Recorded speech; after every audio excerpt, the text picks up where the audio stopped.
o ano, né?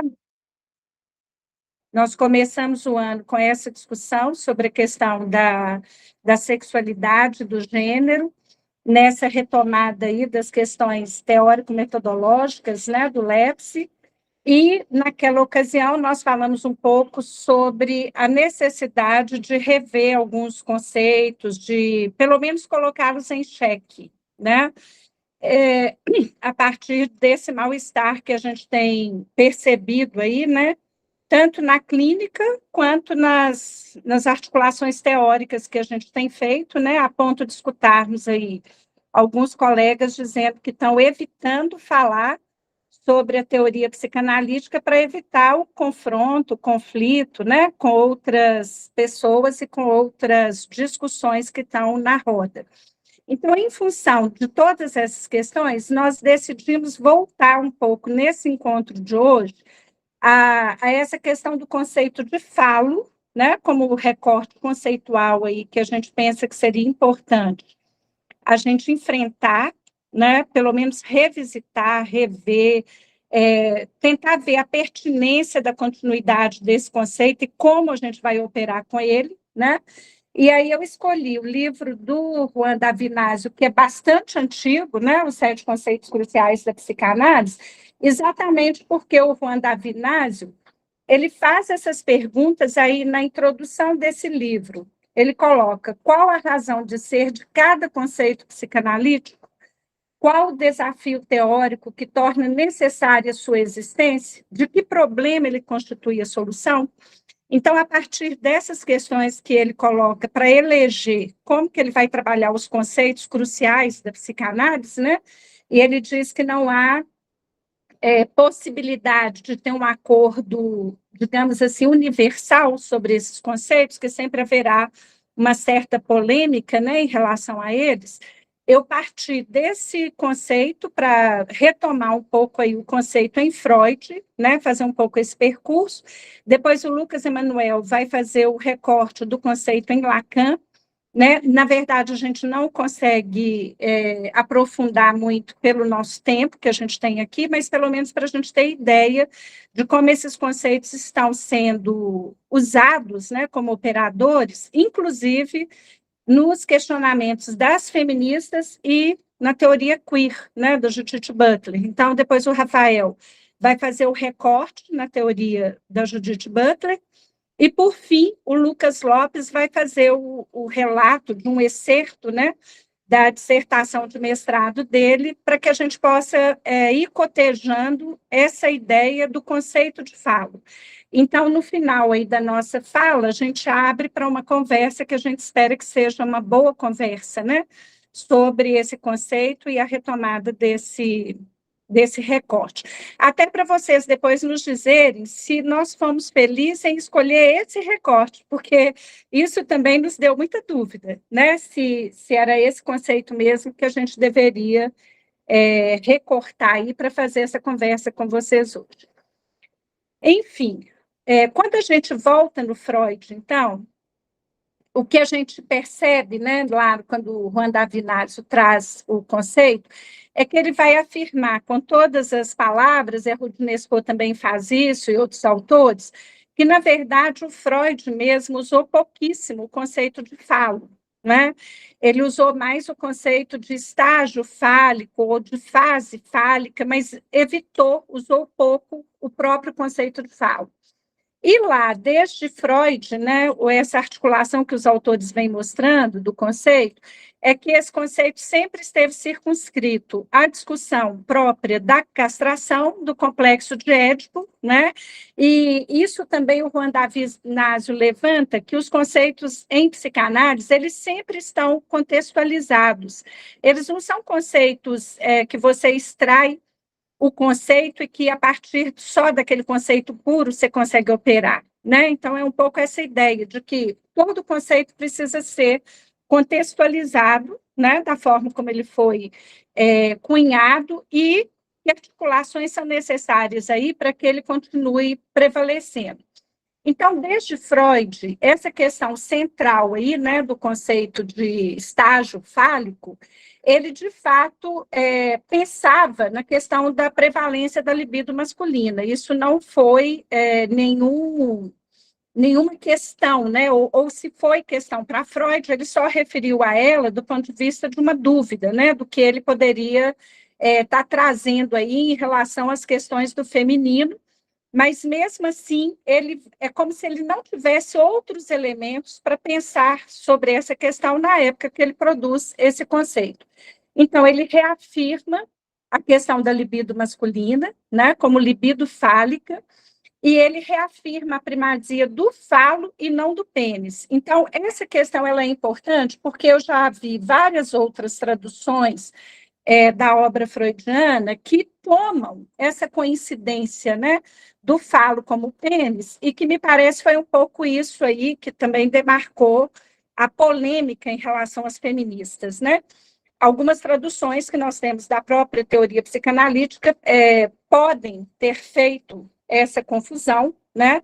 E que, de fato, na obra freudiana, o Freud afirmou, desde o início, a primazia do falo, e não a primazia do pênis.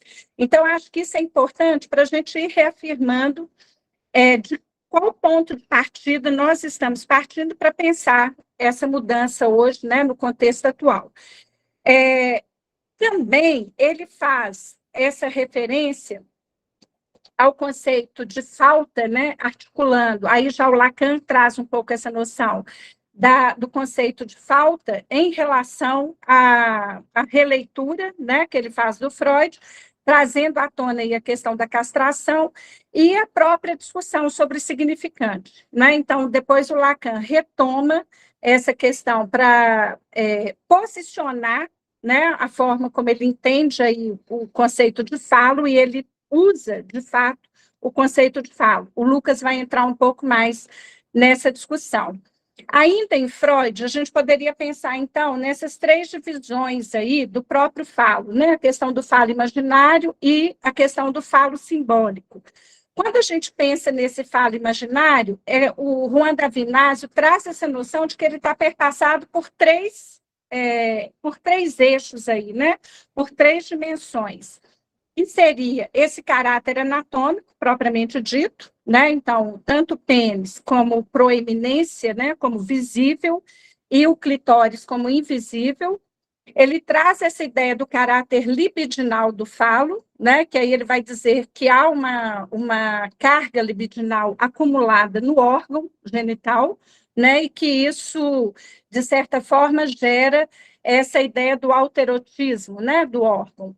E a dimensão fantasística, né, que é exatamente a dimensão da angústia da perda, quando o homem, né, quando o menino se confronta com a questão da ausência do pênis na menina, né? Então, essas três dimensões, ele vai fazer um questionamento sobre como esse falo imaginário ele se torna um operador importante, um operador simbólico importante, né? Então, a afirmar esse caráter, né, de como esse falo imaginário ganha, tanto na cultura aí, né, quanto nas outras dimensões que a gente vem operando, como que ela ganha uma potência aí em relação a ser um operador simbólico, né? E aí o Juan Davinásio traz essa ideia de que para o Freud o que estava valendo era um pouco assim a ideia da equivalência, né, entre o que é da ordem desse falo imaginário e o que é da ordem desse simbolismo, né? Então ele dá o exemplo lá de que e aí a gente vê isso também lá na saída, né, do Édipo, quando a gente vê a questão da mulher em relação ao filho, né? Então essa dialética aí dela pensar simbolicamente, né, que esse filho pode representar esse pênis que não teve, que não aconteceu, né? Como que ela lida com essa equivalência, esse poder simbólico do falo, né, tendo um poder de operador em relação a esse falo imaginário. E aí eles vão se perguntando, né, tanto Freud quanto Juan Davinásio, como que esses objetos passam a ser equivalentes ao falo imaginário, né, de que ordem é essa equivalência.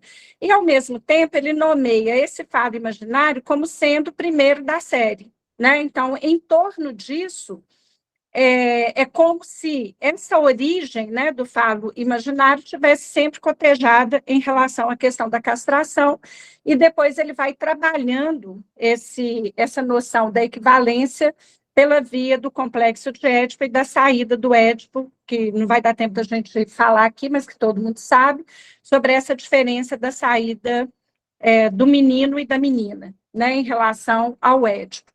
E aqui ele também trabalha um pouco aí no texto dele, essa questão do limite imposto ao gozo em relação à mãe, né? Como esse primeiro objeto amoroso, essa noção da castração levando a criança a perceber que ela não é o falo, né? E que a mãe não tem o falo.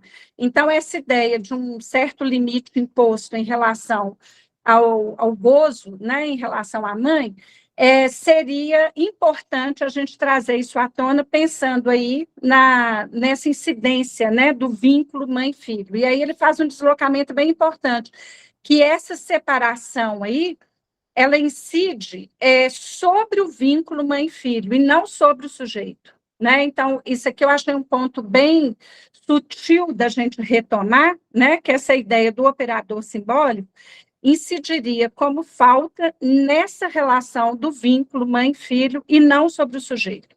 Então, aqui, depois que os meninos apresentarem, pode ser que a gente consiga retomar esse ponto para voltar à nossa conversa aqui. Então, eu vou passar a palavra para o Lucas Emanuel. Lucas, por favor. Olá, pessoal. Então, dando continuidade, eu vou ficar circunscrito, sobretudo, em Lacan, né, com algumas pontuações, né, sobre como se deu o falo em Lacan. Então, inicialmente, o falo em Lacan está referido à falta, portanto, ao desejo, que, por sua vez, está referido fantasisticamente à complementariedade. Então, nesse sentido, falo como significante, como Lacan concebeu, é uma mediação para a inauguração do sujeito na linguagem, constituindo-o como tal frente ao real. Assim, se por um lado o falo articula o sujeito ao outro na sua posição sexuada, por outro, também o falo revela a incomensurabilidade da impossibilidade da relação sexual. O que nos conduz a pensar que o falo ocuparia a função de velar e desvelar o horror da tragédia humana, como pode nos ensinar a mitologia grega sobre Priapo, deus grego da fertilidade.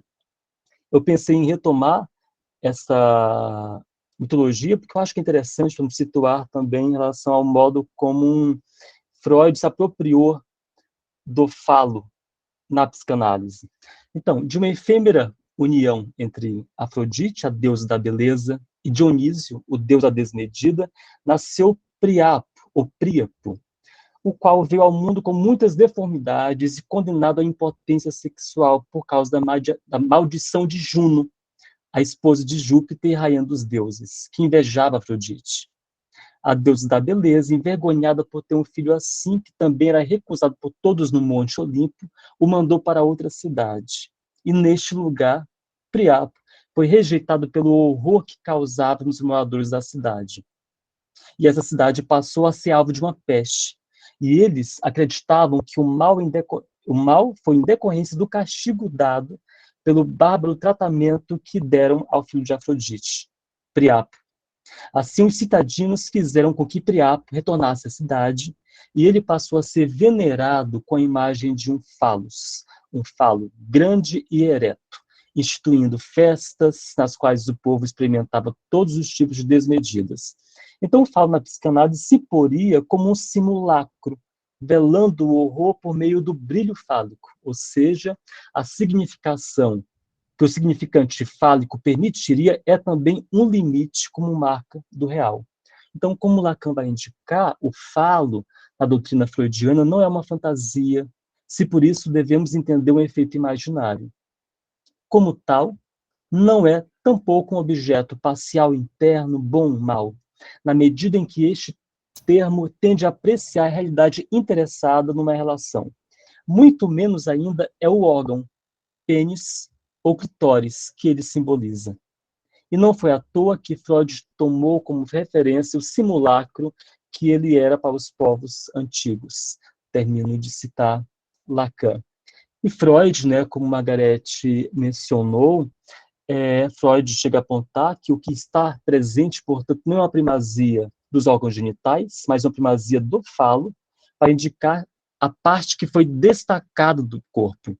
Então, já em Freud, o falo se põe aí como uma parte destacada do corpo, que a gente pode entender como perda vivida pelo sujeito, como condição para a sua constituição como sexuado, separado, dividido pelo outro, o que lhe põe nesse eterno desconhecimento e inadequação em relação ao objeto que ilusoriamente lhe complementaria.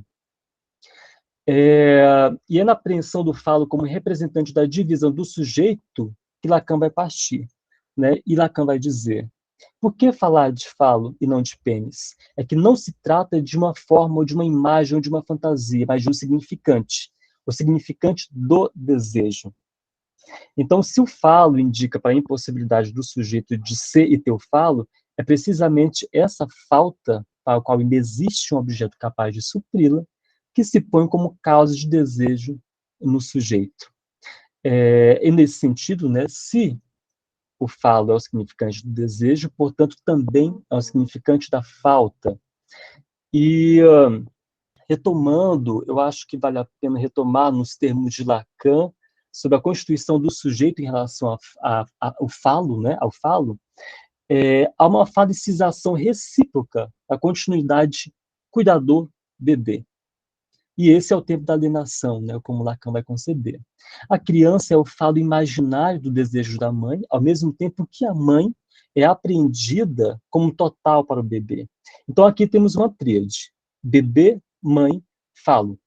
E com a introdução do quarto elemento, que é referido àquele que ocuparia a função paterna, que é representado, né, portanto, pelo desejo da mãe que, em nome do pai, não do pé, não do pai, essa mãe se endereça a alguém ou a algo para além do bebê, atualizando-se como castrada.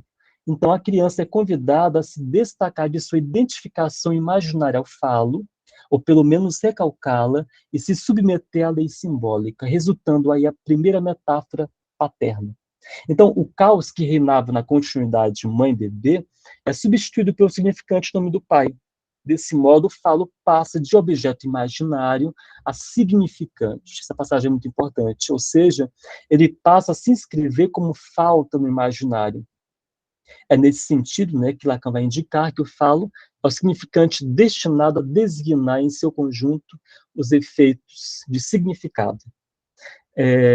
Só retomando, né, o que significa significante, né, na psicanálise, em Lacan, o significante nada significa. Ele é, em sua natureza, produtor de sentidos, no encadeamento com outros significantes, que se dá na associação livre, né, por exemplo, né? De modo que Lacan definiu o significante como o que representa o sujeito para um outro significante, o que permite que o sujeito tenha acesso a alguma significação. Para Lacan, é o falo, responsável pelos efeitos de sentido. E Lacan vai indicar algo que eu achei interessante, que para se servir do falo é preciso precisamente não sê-lo, né? O que evoca ao que o próprio Lacan disse sobre o pai, né? Há de se prescindir do pai a condição dele se servir. E no seminário 5, Lacan vai apresentar o falo como um simbólico, o que se contrapõe ao falo imaginário, que é referido à significação fálica, experimentada pela malograda tentativa de domínio, controle, garantia e segurança do eu frente à indeterminação da pulsão. De modo que, quando acontece a vacilação da consciência imaginária, da significação fálica pelo real, o eu sofre os efeitos da despersonalização, revelando o horror do real velado pelo falo. Só um parêntese, talvez essa apreensão possa nos ajudar a pensar, por exemplo, situações de LGBTQIA+ fobia. E no seminário 20, Lacan vai apresentar a tábua da sexuação, a qual o lado esquerdo está referido à posição do homem, né, que vai dizer, né, que existe X que nega a função fálica e todo X se submete à função fálica, e no lado direito está a posição da mulher. Não existe X que negue a função fálica, não todo X se submete à função fálica. Né? Então, enquanto o gozo fálico é parcial e limitado pelos significantes, o gozo outro, que é o feminino, está referido a experiências não restritas ao gozo fálico, testemunhando aí o infinito. Então, não é possível estabelecer uma binariedade entre esses dois gozos, como se fossem complementares, o que seria um equívoco teórico, na medida que a complementariedade do par é regida pela gramática fálica.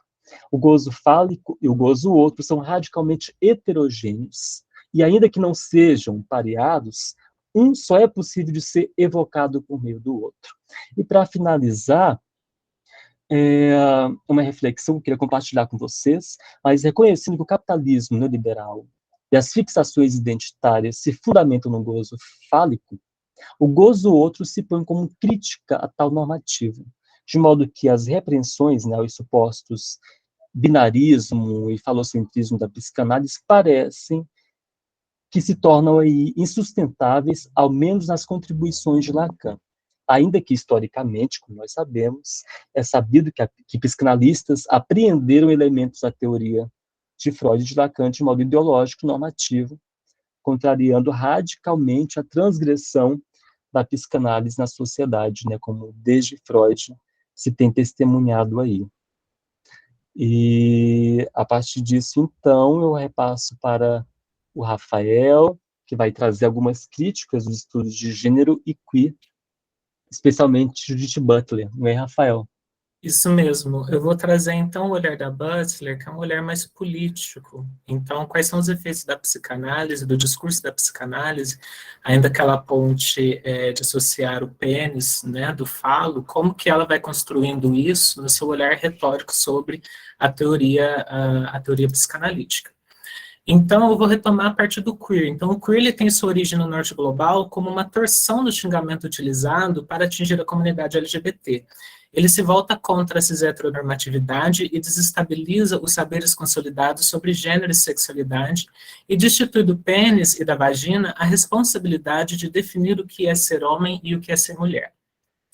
Judith Butler, referência dos estudos queer, ela acredita que o sujeito se constitui na e pela linguagem do discurso que o fabrica, apontando no livro Discurso de Ódio, que a todo momento somos interpelados e convocados sujeitos pelo discurso para que este nos possibilite ou nos exclua, também na e pela linguagem.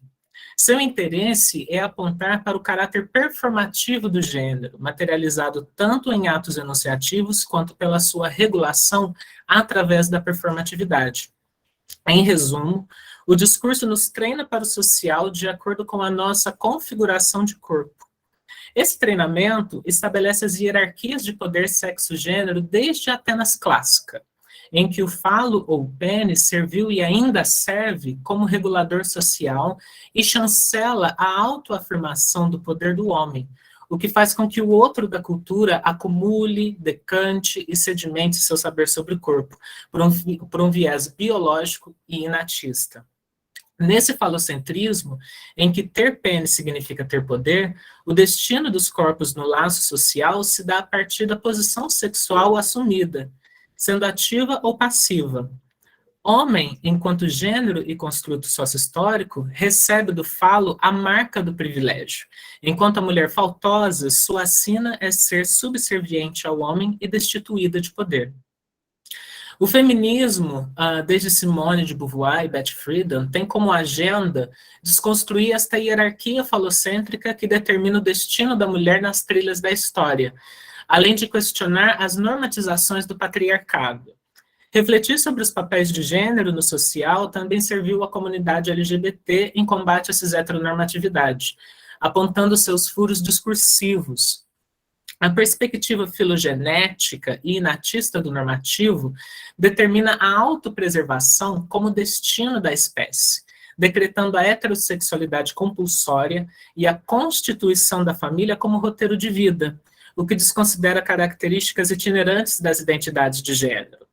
Para que a fantasia de realidade da cis-heteronormatividade faça sentido, todos os corpos precisam estar submetidos a ela, apagando, se necessário for, a diferença de todos os corpos não conformes, seja com violência ou com a própria vida.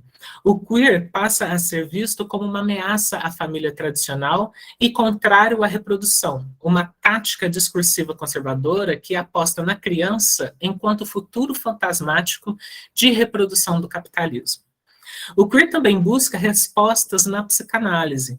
Butler, assim como John Scott e Monique Wittig, apontam uma preocupação latente acerca dos efeitos políticos da psicanálise no social. Wittig, em seu livro Pensamento Hétero, dirá que, abre aspas, para Lacan, aquilo que ele chama o discurso psicanalítico ou experiência analítica, ambos lhe ensinam aquilo que ele já sabe. Na minha opinião, não há dúvida que Lacan encontrou no inconsciente as estruturas que disse que lá encontrou, pois tinha-as previamente posto lá, fecha aspas. Em Corpos que Importam, Butler se questiona até que ponto a psicanálise continua reproduzindo as mesmas estruturas ontológicas e históricas acerca do gênero e da sexualidade, aprisionando o destino da feminilidade ou da mulher ao discurso do ser aquilo que falta no homem, por não possuir o pênis. Já a psicanálise aponta uma leitura errônea de Freud e Lacan feita por Butler sobre o falo. Entretanto, Butler, como boa professora de retórica, interroga qualquer discurso teórico em busca de suas influências políticas e seus efeitos, apontando demarcações de eventos sócio-históricos que sirvam de matriz para qualquer concatenação, com certa desconfiança, inclusive de seu autor, abrindo pontos de argumentação em tudo aquilo que se apresenta como definitivo, coletando furos em discursos que validam formas de existência do ser em detrimento da exclusão ou da desmaterialização de outras existências no discurso. Ou seja, para Butler, o raciocínio acionado na teoria psicanalítica freudo-lacaniana para desassociar o pênis e o falo parece não ter sido convincente, e aposta que o destino do ser está nas experiências de prazer e dor vivenciadas pelo corpo, principalmente na constituição do ego, e que ao acionar o corpo pelas vias do discurso e da linguagem, como propõe Lacan, isso pode nos colocar diante de um ato performativo, ou seja, o falo como um efeito discursivo que não se materializa por si só. Considerando as atuais configurações de família, de vivência da sexualidade e de gênero representadas nas siglas LGBTQI e APN+, temos que a noção de falo acionada desde Freud e Lacan não dá conta de explicar o ser contemporâneo, multiforme, e que não se aprisiona ao gozo de uma única forma de semblante. A contemporaneidade aponta para corpos em trânsito, ao invés de corpos localizados em identidades fixas. No Seminário 18, Lacan diz que a mulher é o sintoma do homem, além de ser para ele a hora da verdade, por dar tutano e viço até o homem mais franzino. A partir disso, podemos nos questionar, quem valida o homem trans na contemporaneidade? O homem trans está submetido à ordem fálica do ser ou do ter? Estando submetido ao ter, de que modo este falo se inscreve no imaginário e no simbólico com a ausência do pênis? Ou em que adereço do corpo este falo se sustenta? Ainda em Corpos que Importam, Butler está de acordo que o falo não é o pênis, mas uma representação imaginária e simbólica. Entretanto, ela se questiona acerca da coincidência entre falo enquanto significante cognoscível e a lógica cis-heteronormativa, em que ser e ter o falo no discurso da teoria psicanalítica freudo-lacaniana insiste em reiterar o corpo com pênis como homem e o corpo com vagina como mulher. O que Butler quer dizer é que o falo, para que chegue ao estatuto que tem dentro do discurso psicanalítico, precisa, em sua origem, passar pela experiência da falta ou da presença do pênis. Ainda que o falo não seja o pênis, dele necessita para que emerja o falo imaginário e o simbólico. Entretanto, sendo o falo substituível e sendo este o significante da falta ou da castração que constitui o sujeito, por que este está necessariamente atribuído ao pênis e não em outra parte do corpo? O que Butler tenta mostrar em Corpos que Importam é que o raciocínio do falo emerge em uma cultura heteronormativa e assim se sustenta no discurso da psicanálise. Uma proposta feita por ela é acerca do falo lésbico, tirando de cena qualquer privilégio cis-heteronormativo, além de colocá-lo como uma marca da falta não sustentada no pênis, mas no corpo como um todo, podendo os braços, as mãos ou qualquer outra parte ser esta marca inconsciente. Desta forma, há uma quebra entre os construtos ser o falo, mulher, vagina, e ter o falo, homem, pênis. Algo que já percebemos está em desconstrução na contemporaneidade. Passo, então, agora a palavra para o Lucas. Lucas Lopes. Obrigado, Rafael. Boa noite, quer dizer, boa tarde ainda, né? Para todo mundo que está aí presente hoje. Conforme indicado aí pelos colegas, né? Eu vou trazer hoje um pouquinho da minha pesquisa de mestrado, né? Que ainda está em andamento. Sofreu algumas reviravoltas aí pós o exame de qualificação, então vou trazer um pouquinho onde que me encontro e um pouquinho das elaborações. Então, eu preparei um texto aqui que eu me organizo melhor fazendo uma leitura. Então, vou começar.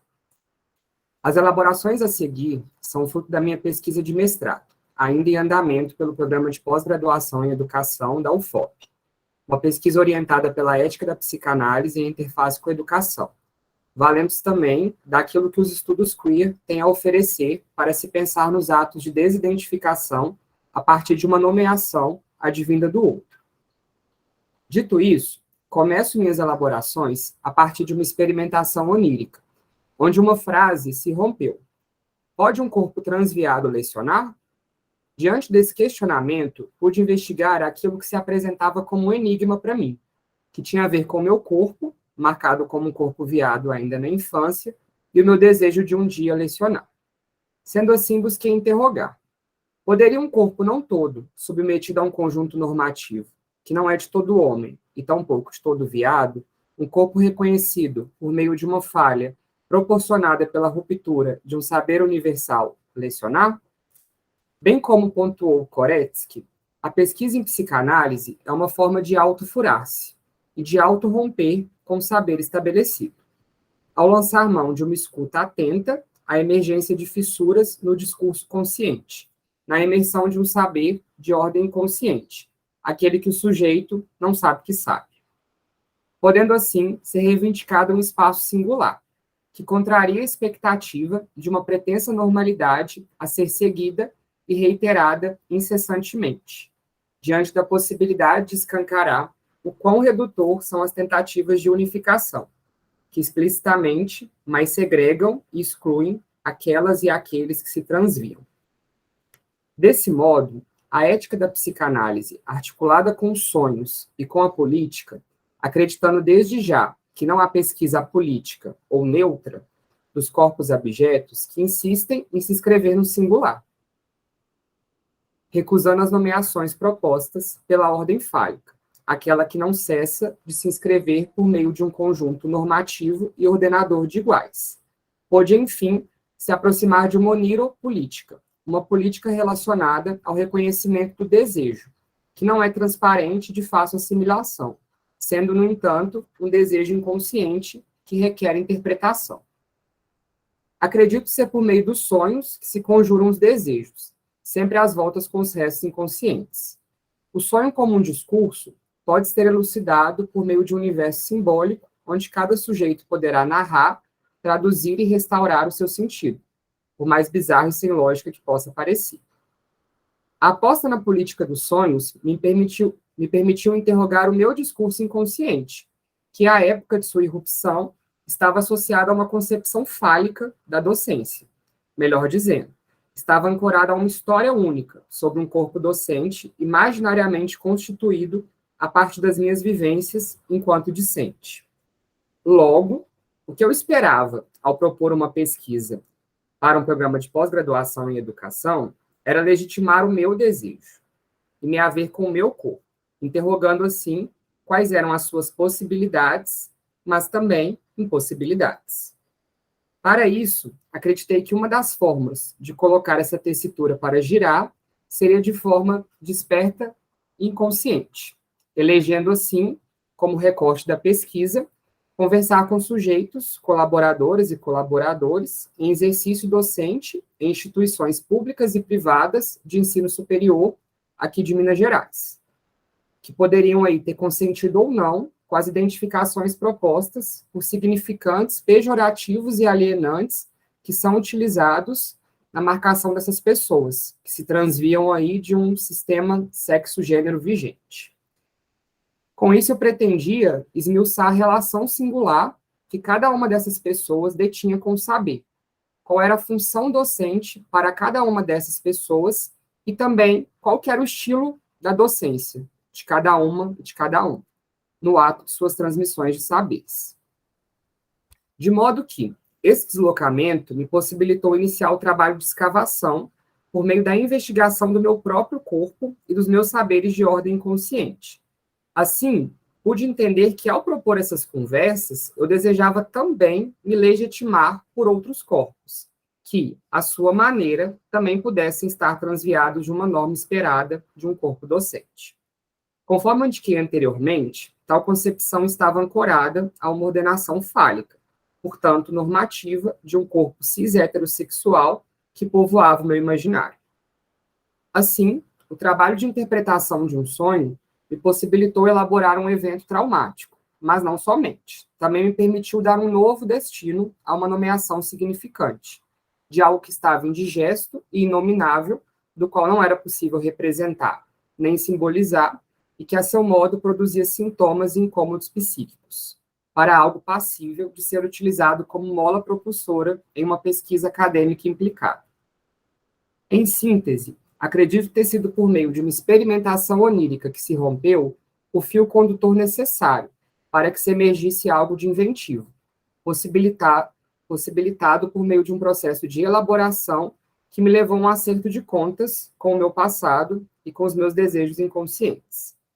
No momento a posteriori às conversas, ao realizar a análise do material coletado, foi possível constatar estreita relação entre o desejo de saber mais sobre si mesmo, como estando intimamente relacionado com a incidência da sexualidade, e os processos de identificação e desidentificação adotados por cada pessoa.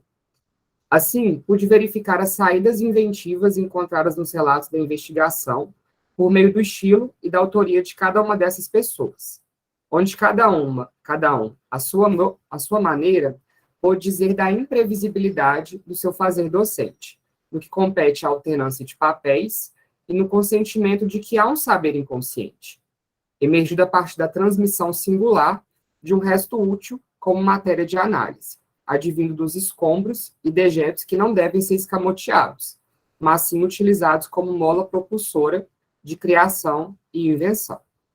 Atualmente, após o exame de qualificação, ocorrido no início deste mês, com as contribuições do professor Marcelo Ricardo Pereira e também do Alexandre da Costa Val, me encontro em trabalho de elaboração a respeito do uso dos regimes de gozo lacanianos utilizados para traçar uma conceituação a respeito do gozo fálico e do gozo não todo fálico, já discutidos na apresentação de hoje. Haveriam outras saídas para o tema da sexuação? O lado não todo não parece indicar que não se esteja referenciado no todo, mas sim que a posição não toda pode se aproximar de uma saída singular e autoral adotada por cada pessoa a partir de sua própria experimentação com o saber de ordem inconsciente. Dessa maneira, me pergunto, será que os corpos transviados de uma normativa cis-heterossexual estariam necessariamente posicionados do lado feminino, do lado não todo? Não será o objetivo do encontro de hoje fornecer esta resposta. Porém, faço uma aposta de que possamos conversar mais ainda sobre o que foi discutido nesta apresentação. Por fim, deixo mais uma interrogação. A leitura lacaniana da tábua da sexuação e os regimes de gozo ainda dão conta para se pensar nos modos de subjetivação contemporânea, e assim eu lanço a palavra para a gente conversar. Obrigado, pessoal. Gente, obrigada aí, Lucas, Rafael e Lucas Lopes. Pergunto se Maralice tem alguma questão para colocar, não sei se ela ainda está na sala, a minha internet não está boa, então eu vou deixar a câmera desligada, ok? Peço licença aí, vamos partir aí para a conversa. Mas antes eu pergunto se Maralice tem alguma questão aí, ela está na sala ainda? Oi, está me ouvindo? Eu tive que desligar a câmera, porque estava congelando muito para mim. Uhum. Eu conversei mais cedo hoje com o Rafa, e nós acertamos que toda a fala dele aí seria o que nós dois falaríamos. Então, eu vou deixar, então, para a gente discutir o que nós trouxemos hoje, né? 4 olhares aí que vão trazer uma boa discussão para nós. Eu vou deixar a palavra, então, fluir agora. Eu acho que podemos deixar de gravar, né, Marcelo? Vocês estão me ouvindo? Tem hora que eu fico sem saber. A ideia é essa agora, interromper a gravação, né, e a gente poder conversar. E, de preferência, gente, a gente fazer mais, assim, mais uma conversa do que aquela forma de pergunta e resposta. A gente não está pretendendo